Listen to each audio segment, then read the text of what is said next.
yên kim min thô tập hồ mi sim ta din thô lovin kapavana mi dit zon thô tinin hok takin mani unau thattu kaina ang khan ni lovin thil tha tho in nei pathen rong bolem ti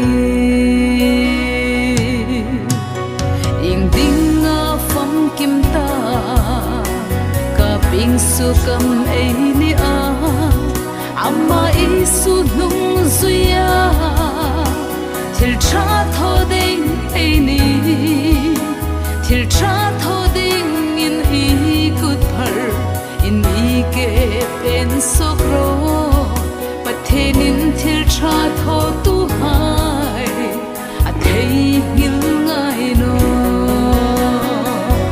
hing u nau chang pui ngai hai hi chang pui tu din u nau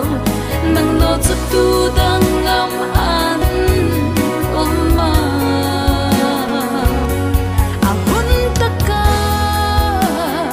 ra in so la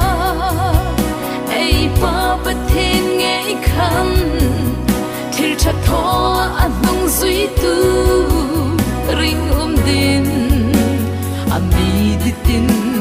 ami mamoti hi unau thei hil ngai no ro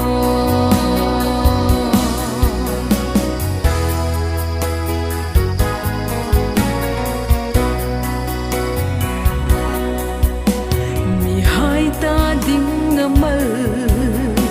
som na ne tum sing ding in unau sol fe san in thil tha thon arong bol ro ipa aru ka bu tun an lang in thung na se thil tha tho arong bol din har so kai ti hing u nau chang pui ngai hai hi chang pui tu din u nau nang no chu tu dang ngam an ma a hun taka ra in so la ei pa pathen nge kham thil tha tho an nung zui tu ring din ami ditin ami mamoti hi unau thei hil ngai no ro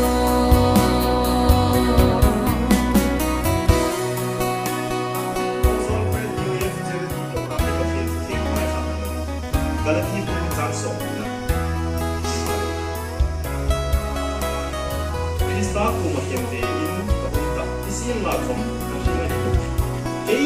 in sak na mel hem Krista na chu keima hai chen tuk lak in la kom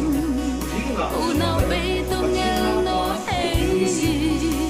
lal pan a shrit sin che ingai tu na